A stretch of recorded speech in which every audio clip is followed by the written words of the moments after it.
Doc, what's a healthy amount of time you should have sex in a long-term relationship? That is a great You question. mean how often? Like how often? How often, yeah. Yeah, people always ask me that because they want to go home to their partner and say, see, we should be doing it more, or see, we don't have to do it so much. Yeah. If you want, there's no set number, right? But if you're in a long-term relationship, and especially if you're each other's only sexual outlet, then at least once a week. I'm saying at least, right?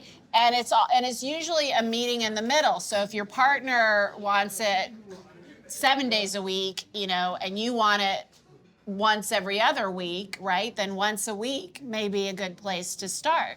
And also understanding, I think a lot of couples get caught up in the idea that every time has to be this huge production swinging around the house, not with other people necessarily, but it can be a quickie, right? Sometimes there's maintenance sex, sometimes there's long, more fun, expansive sex. There's different kinds of sex, but I would say to maintain a healthy connection, it tends to be at least once a week, if not more. So then what happens if it's not a lot and then one of the partners want to introduce the other partner to the swinging lifestyle? Should that other partner... I knew you was going somewhere with this. Should that other partner be concerned?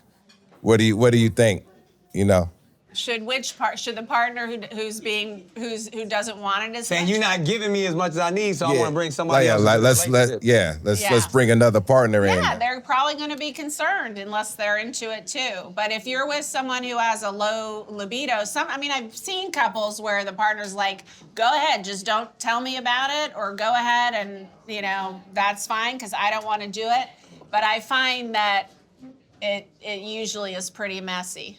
I think you're better off working with your partner to find a happy medium where you're getting your sexual needs met, or opening the relationship and or maybe finding a partner who can meet your sexual needs. I was saying finding somebody that you're sexually compatible with. Yeah. In that sense, to where whatever you like, there's somebody else that likes that same type of stuff. And then it sounds like you said a long-term relationship. So it's, clearly everything else is clicking, but the libidos aren't really lined up. But I feel like that's your expertise. Yeah, that's I work where with you couples talk, like that all the time. and you can fix them just Yeah. based off of.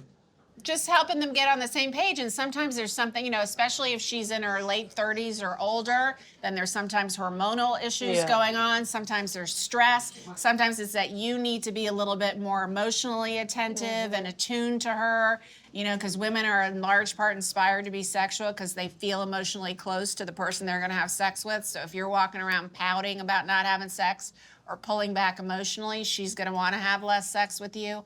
So there's all sorts of reasons why throughout their lifespan a woman's libido goes up and down. You got to be able to ride those waves with her and Ride that wave.